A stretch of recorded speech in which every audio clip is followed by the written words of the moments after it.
So, with Columbus Day coming up, I wanted to get out ahead of some things. Firstly, that's First Nations Day to you. And secondly, while the tides are turning, we still aren't giving the original discoverer of the Americans enough credit. So, today, on the day of greatest importance to the residents of Bikini Bottom, let's talk about Lief Erikson and his day. About 1200 AD is when we get the first details pertaining to mention of Lief, in two conflicting sources. We have the Chad saga of Eric the Red and the Virgin saga of the Greenlanders. And yes, before you ask, I'm attributing that to these books because I'm biased, and Lief Erikson is easier to say than the name we're going to drop later for the other guy. Now, in the saga of Eric the Red, Lief Erikson is said to be the first to visit Vinland, what the Norse call North America, because wine. That's really the reason. Right before the trip, he had converted to Christianity in the court of the Norwegian king Olaf Tyrgvesen. Hey, don't judge my pronunciation off of that. And he wanted to go to Greenland to spread the good word. Unfortunately, though, he was blown off course by a storm and ended up in a strange new unexplored place. A place of wild grapes, maple trees, and self-sown wheat. A place that is probably Canada.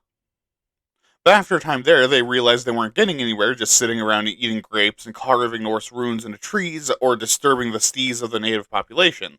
So they shipped off again and went to Greenland, where Lief earned the nickname of Lief the Lucky for rescuing some shipwrecked sailors and converting Greenland to Jesus.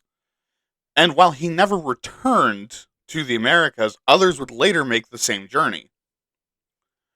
And Saga of the Greenlanders gives a more detailed account with actual numbers. His crew of 35 bought a ship, set sail, and first landed in a dangerously rocky area, probably in northern Labrador, but he called Helluland, then landed in Markland, or likely Cape Porcupine today, then to Bell Island, and then finally going past Cape Bald to reach the mainland where they founded Life's Builder.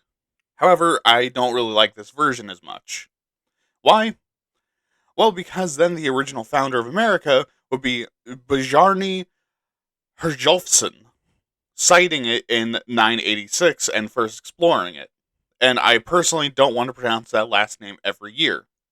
So, sure, Lief Erikson Day is misnamed for the wrong guy, but it is named for the guy that started a city in the Americas from a European. And if we're going to idolize a colonizer, I'd rather idolize a Viking missionary that made a wrong turn and established a town out of it than a man that thought the world was shaped like a pear with a nipple on top, and when he thought he got to India, started pillaging and murdering people.